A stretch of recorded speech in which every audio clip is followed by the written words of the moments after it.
The prosecution has now rested its case in the Delphi murders trial after 12 days and 40 witnesses. Thanks for inviting us in. It's now 11 o'clock. The state ended with some of its most powerful evidence, Richard Allen's prison phone calls. The jury hearing Allen admit to killing Abby Williams and Libby German. And now the defense team is on the clock. Tonight, our Emily Longnecker is in Carroll County breaking down the biggest moments from inside the courtroom. The state rested its case against Richard Allen today. Before they did, though, the jury heard from Richard Allen in his own voice, in his own words, confessions that he made to his wife and mother over the phone that he killed Abby and Libby. Thursday morning, the prosecution played 7 phone calls Allen made from prison, 5 of them where he confesses to his wife, Kathy, that he committed the murders. In one of those calls in April 2023, Allen tells his wife, "I did it. I killed Abby and Libby." She replies, "No, you didn't." Richard Allen, "I did." Kathy Allen, "No, you didn't." Richard Allen, "Yes, I did." Later, Kathy Allen says again, "No, you didn't. Why would you say that?" Richard Allen says, "What if I did? I think I did." Kathy Allen tells her husband, "They're screwing with you. They're messing with your mind." Richard Allen replies, "I think I did." Kathy Allen, "No, you didn't. Why would you say that?" Richard Allen, "Because I think I did." Then, in a May phone call, Allen confesses to his mother, too. Janice Allen starts the call by saying, "It's good to hear your voice." Richard Allen replies, "So did Kathy tell you I did it?" Janice Allen, "We're not going to discuss this, okay? We love you. You know that, don't you?" Richard Allen, "Regardless?" Janice Allen, "Yeah." Later in the phone call, Allen tells his mother, "I love you." She tells him, "I just know you don't have it in you to do something like this." Allen replies, "Mom, why would I tell you I did it if I didn't?" The prosecution also replayed the video from Libby German's cell phone with Bridge Guy telling Abby and Libby, "Down the hill." That's when prosecutor Nicholas McClellan asked Trooper Brian Harshman, who listened to all 700 calls Allen has made from jail in the past 2 years, if he recognizes the voice on Libby's cell phone video. Harshman looked right at the defendant and said, "It's the voice of Richard Allen." Thursday afternoon, Allen's defense team began presenting their case to the jury. They called 2 witnesses. One woman, Cheyenne Mill, told the jury she and a friend were on the Monon High Bridge the day the girls disappeared. Mill told the jury they got there at 2:50 and saw an overweight man as they walked on a trail leading to the bridge. Mill also testified she and her friend said hi to the man, but he didn't say anything back. Mill said she and her friend crossed the bridge and when they got to the end, turned around and came back, leaving the area just after 4. Mill testified they didn't hear or see anything that seemed suspicious. The next day, she said she called police after Abby and Libby's bodies were found, offering up pictures they'd posted the day before on Snapchat to back up her timeline. The defense's second witness, Teresa Liebert, told the jury she lives across the creek from where the girls' bodies were found.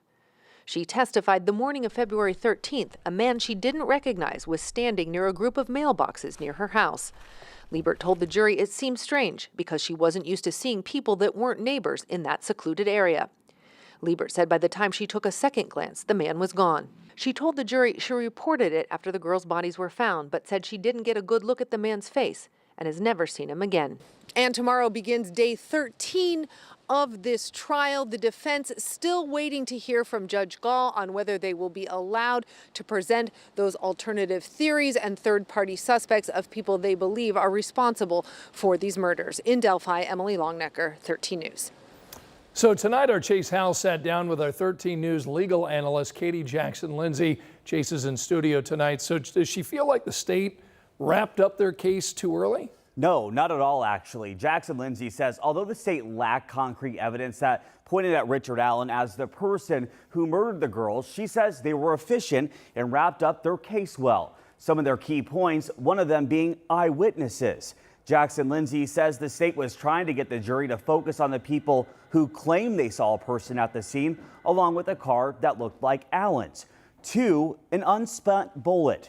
It was found at the scene, and the state says it was traced back to Allen.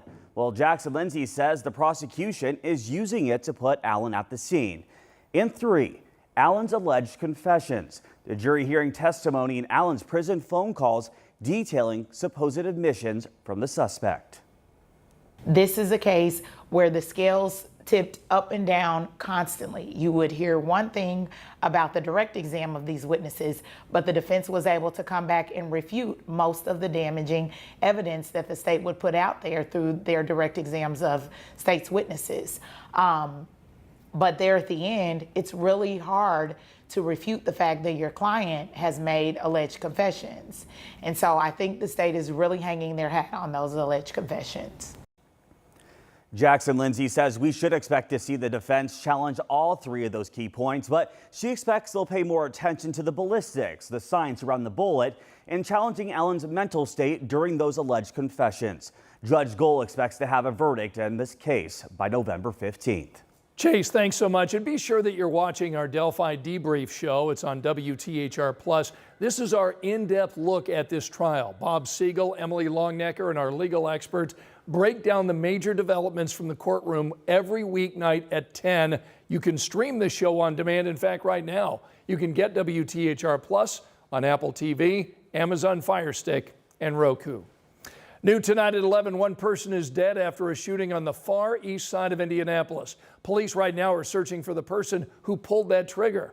Police tonight are confirming to 13 News this happened around 7:30 on Brook Crossing Lane. This is in a neighborhood near 21st and Cumberland. Investigators are telling 13 News they discovered the victim lying in the street, and now we're working to learn what led to that gunfire. Officers tell us they're looking for witnesses or doorbell camera footage. Angela?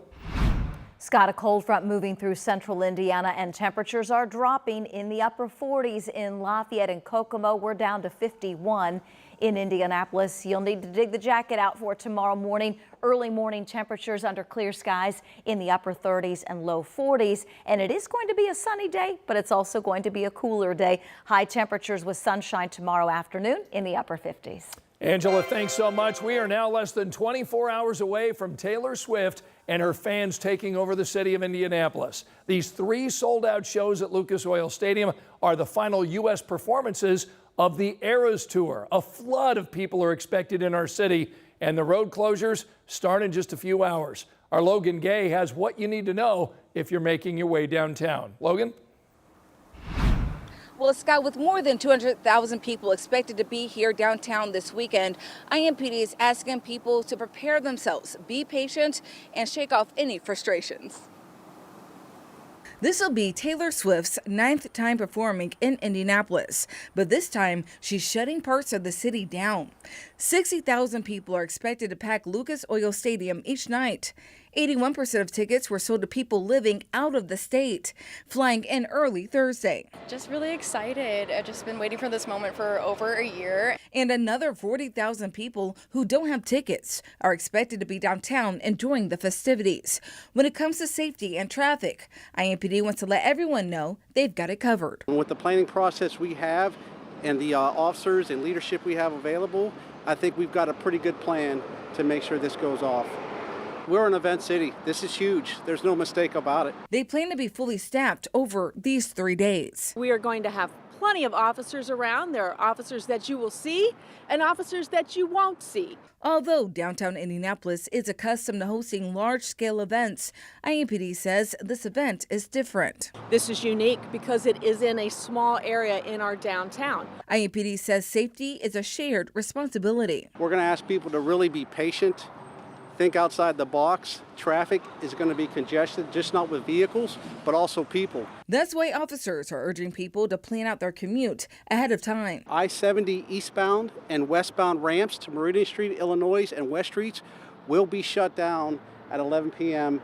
and expected reopening time is around 1 a.m. The circle itself will be shut down Friday, Saturday, and Sunday, 11 a.m. to 9 p.m. They hope if people remember these things, it will be smooth sailing. Just please remember this is a big event. This is a fun event. This is important for our city and our state alike. So just slow down. We want you to arrive safe and sound. To actually have it come up and to actually experience it now, I think it's just going to be such an incredible time. Police are also urging people to pay close attention to the no parking signs and to not risk it. There's also an emergency public safety text alert system you can sign up for. We have all that information on WTHR.com. But Scott, I have one question for you. Sure. Did you get our Taylor Swift tickets yet? Now you sound like my 2 adult daughters. Everybody wants a Come on. ticket. I don't have tickets to it. Logan, I hope you get a chance to go. I'll bring you if I get tickets. Oh, you're sweet. Thank you, Logan. All right, you can also catch our Taylor in Indy special. It's on WTHR Plus. Gets you all ready for all things Aras. You can watch it right now on demand.